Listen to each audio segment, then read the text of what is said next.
So if you don't have those aberrations, you're going to get away with it without them even checking for EPO, even if you're literally on fucking EPO. So here, our treatment regimen elicited a 10% increase in total hemoglobin mass, equivalent to approximately 2 bags of reinfused blood. And also keep in mind, autologous blood transfusions, not detectable either.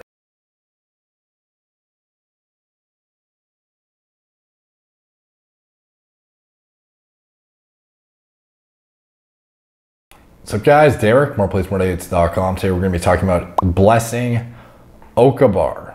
I'm not sure if that's how you pronounce it for sure, but she was recently popped for performance enhancing drug use, copious amounts, or at least varying compounds, and has been banned for a decade from the Olympics. And she was once a Olympic world champion medalist in the long jump, world medalist in the 200 meters. She holds the women's 100 meter Commonwealth Games record for the fastest time at 10.85 seconds. So this is her sprinting. Just fucking smoking the competition, bro. And what was her time here? I think it was like in the 11s. So almost sub 11. And then she has, she's a very, very good long jumper too, like I said. Boom. So, obviously a very accomplished Olympic athlete, medalist in multiple events. So, recently she's come under fire for her testing positive for multiple compounds. This is a tweet she put out. My attention has been drawn to the statement issued by the AIU regarding its disciplinary panel decision. My lawyers are currently studying it for our next line of action, which we will inform you soon. She is discussing how they're going to respond to the 10-year ban that she basically had imposed on her. This guy, the optics are really bad for you. It will take more than bravado and a gang of lawyers to clear your name from this mess. Please look into the mirror and ask yourself the choices you made that brought you into this wahala. Check your association, check your team. She's just posturing, no lawyer. She's in over her head. The AIU caught her, but rather than seek leniency, she remained resolute. What did she expect? So I was actually tagged in this post asking if I'm interested in making a video about it, because this Twitter account basically summarized everything you need to know about the ban. Like, this is the international sports doping elaboration on everything she was essentially caught for. And it's pretty, elaborate, and describes, all the compounds that she tested positive for, actual recollection of, let's see, records of her actually purchasing the stuff, getting it shipped to her, who she's buying it from, stuff like that. So when you get into the actual summation of it, it's here's what you need to know about Blessing Okabar. The FBI anti-doping violations and her 10-year ban. So she was charged with 2 ADRV. This is the positive test results for EPO and Hgh. These drugs are strictly prohibited at all times and are classified as PEDs. From May 19th, 2021 to June 6th, she competed in international competitions where we can assume she was under strict doping control measures, testing in competition, etc. There were no positive test results from any of these dates. June 2nd and 6th of June, she competed in 2 European meets, finishing 1st and 2nd. 6th of June, she was subjected for a urine test, which was not tested for EPO, but also tested negative for other PEDs. So keep in mind, like I've been saying, you are not always tested for EPO. These are individuals that, like in the UFC, for example, when somebody like TJ Dillashaw, does not pop until one specific test, is it that at that one time he used EPO, or is it that it's just when they went looking for it because there was a red flag or somebody ratted on him or whatever, at that point they find it? Because again, these are more expensive and elaborate tests that are not as basic as simple GCMS detection of urinary metabolites for certain synthetic hormones. Checking for bioidenticals is a lot more intricate and a lot more, requires a lot more insightful analytical techniques to kind of infer that it is at some level that differs from endogenous production, or there are ratios of certain like isoforms that are, not in the correct ratios that would be indicative of endogenous production, or there are, feedback loops that are suppressed as a result of exogenous administration. Like, there are a lot of things that go into detecting bioidenticals, and it's a lot more complicated, so it is not always tested for unless warranted. So if you had a red flag in your biological passport, your hematology was, all of a sudden your, hematocrit, hemoglobin, red blood cell count was, through the roof, whereas before it was like pretty stable at another, lower level, okay, maybe this aberration warrants like further testing. Maybe we check for EPO now. But before that, it's not like you're always getting tested for EPO. So you could imagine these individuals who understand this and have this longitudinal data and have the proper guidance may otherwise leverage this to their advantage. And it is very easy, well, not very easy, but there is a lot of data to support that there is certainly still the potential for microdosing bioidenticals to get around even the most meticulous and strict of bulletproof testing parameters. And that is why they are still establishing and trying to maintain the development of more sensitive analytical techniques that extend the detection times and make it far more problematic to get around these detection parameters and whatnot. And at the end of the day, it's not bulletproof. Some organizations definitely try a bit harder than others, but at the end of the day, even the most strict at the Olympic level, UFC, etc., like these organizations cannot catch everyone, and a lot of people skirt under the radar until they have like one aberrant test result. And what do you think is the likelihood that at that event she was using shit, but then the other times in her career she was never using anything when she might have been performing better, So anyways, she was subjected to a urine test which was not tested for EPO, but was also negative for other PEDs. She participated in Hgh trials on June 17th and June 19th. She ran 10.63 on June 17th. Remember this. June 18th, urine test which was not tested for EPO, negative for other PEDs. Sample 1 was collected on June 20th in Lagos, classified as out of competition. Between July 6th and July 13th, she competed in other international competitions, 100 meter and 200 meter. Sample 2 was collected on July 19th, which we can assume was collected in Slovakia, also out of competition.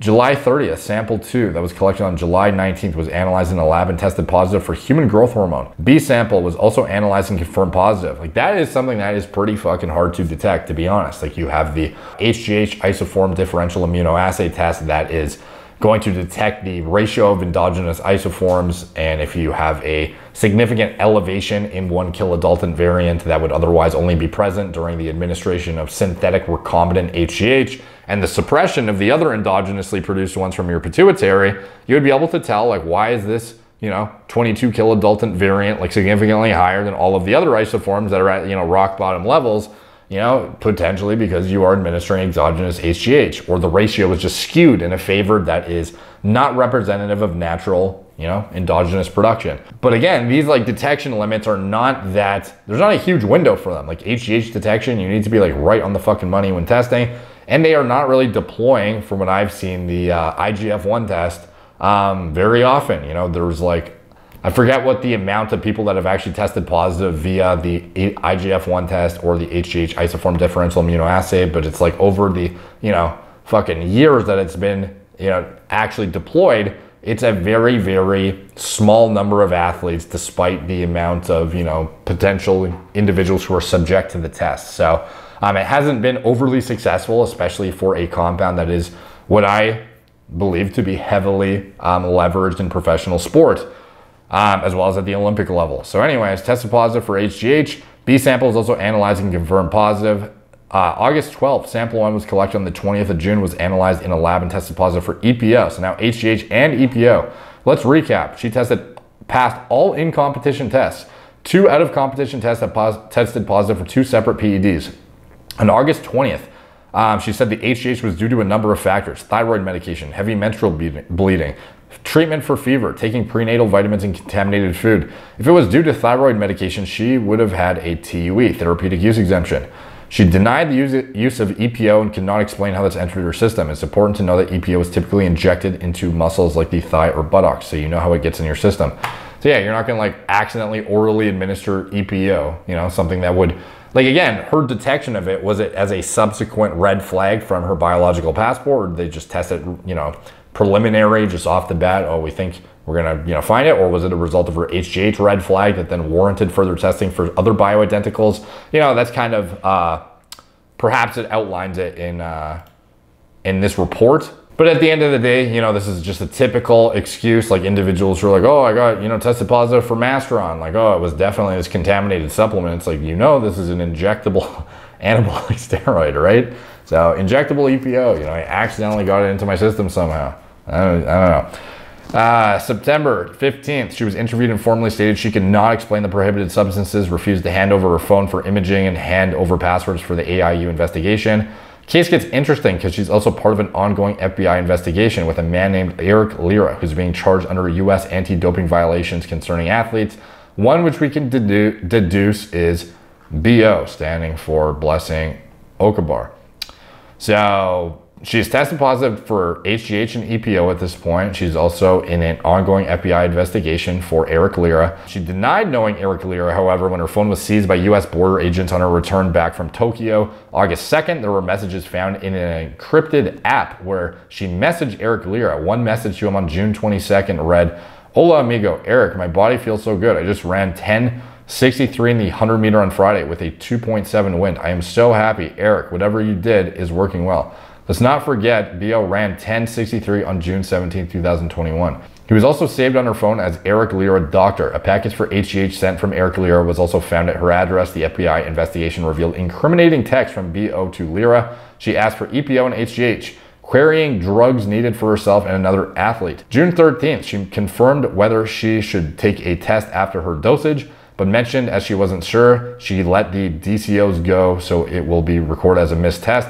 Athletes are allowed 3 missed tests in a 12-month period. Adams data confirmed there was a missed test. So again, this is another thing that is used to the advantage of athletes. They know that there are whereabouts violation leniency, whereby you have essentially a 3-strike policy, whereby if you say you're not where you were supposed to be, because you're supposed to give your whereabouts for a certain portion of time each day, and if you're not there when they randomly show up, you have a certain amount of, it's like 3 strikes and you're out kind of thing before you get, penalized.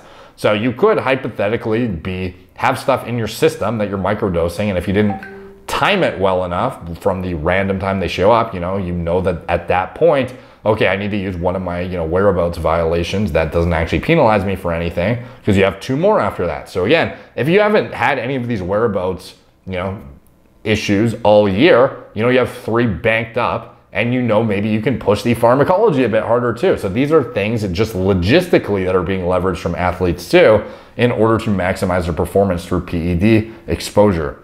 So anyways, 3 missed tests in a 12-month period is what you're allowed, and that resets each year. Against her, there was a missed test against her on this date. So I took 2,000 IUs of EPO yesterday. Is it safe to take a test this morning? Leo replied, "Good day, 2,000 IU is a low dosage." Replied, "Remember I took it Wednesday and then yesterday again. I wasn't sure, so I didn't take a test. I just let them go, so it will be a missed test." She was microdosing. This is a technique where athletes take PEDs in small quantities to avoid detection, but enough so the PEDs can work. It's possible that a lot of athletes do this. Okay, so this is actually a study I wanted to bring up this is one of the things I was gonna bring up on the Joe Rogan's podcast actually when we were talking about doping, but I just didn't get the chance, but it was one of my documents I had about EPO microdosing. So current markers of the athlete blood passport do not flag microdose EPO doping. It is the most recent tool, athlete blood passport, adopted by anti-doping authorities to detect athletes using PEDs such as recombinant human erythropoietin.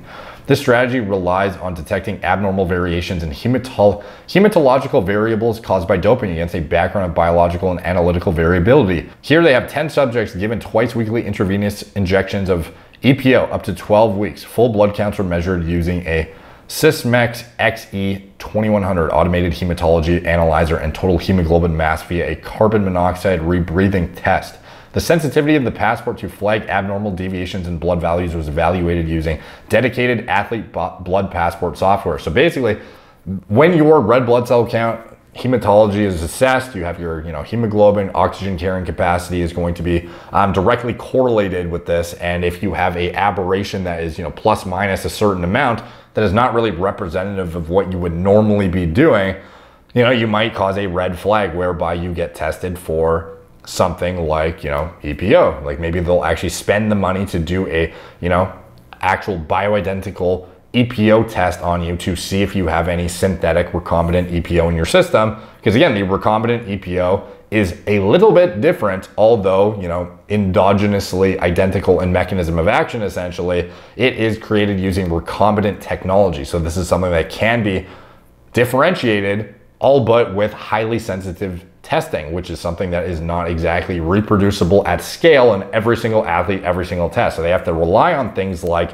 actual biomarker assessment through the blood passport to assess any kind of aberrations that occur that then warrant that further high sensitivity testing. So if you don't have those aberrations, you're gonna get away with it without them even checking for EPO, even if you're literally on fucking EPO. So here, our treatment regimen elicited a 10% increase in total hemoglobin mass, equivalent to approximately 2 bags of reinfused blood. And also keep in mind, autologous blood transfusions, not detectable either. If you are somebody who is maintaining within those physiologic limits of the biological passport, this is something that you are, you know, people get away with. This is something people are doing. This is the reason they are assessing this stuff and trying to come up with more highly sensitive techniques to, and especially can even factor in, you know, genetic predispositions, variability in response to certain medications and supplements that then narrow down their biological passport into a more minute, like minuscule aberration, kind of like, I don't know, red flag zone, whereby you go even slightly out of your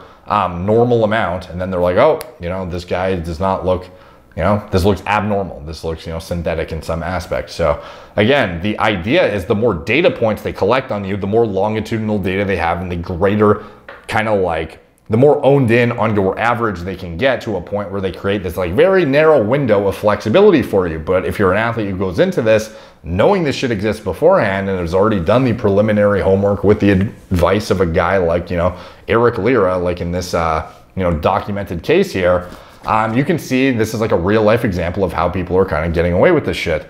So anyways, in the actual data here, in the literature, the passport software did not flag any subjects as being suspicious of doping whilst they were receiving EPO. We conclude that it is possible for athletes to use EPO without eliciting abnormal changes in the blood variables currently monitored by the athlete blood passport. So again, you know, in the UFC, the Olympic level, is this happening in professional sports?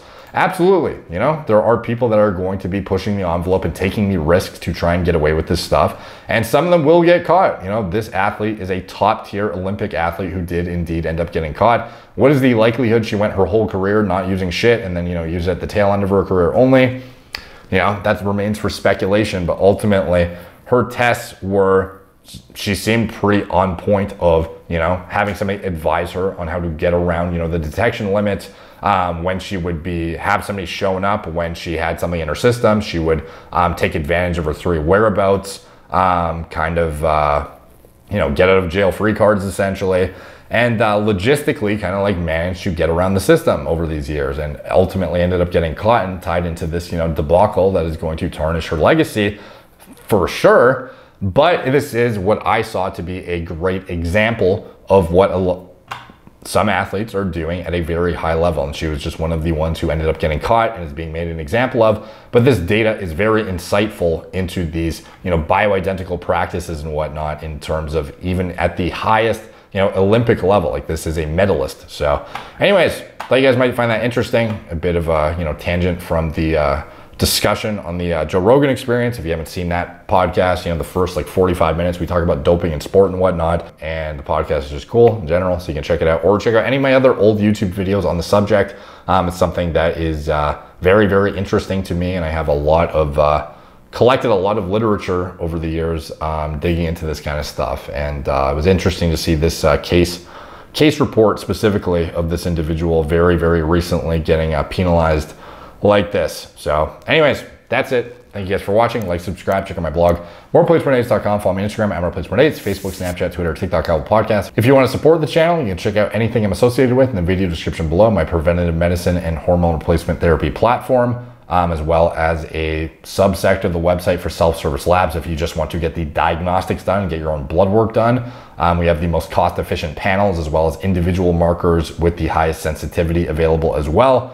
You can check that out, and if you want a high-quality medical provider to actually interpret those diagnostics for you, that is available too. Gorilla Mind, nootropic formulas, Gorilla Mode pre-workout formulas designed myself from scratch, recommended diet model for gaining muscle and sports performance. Anything else I'm associated with, it's all in the video description below. Thank you guys for watching. Talk to you soon.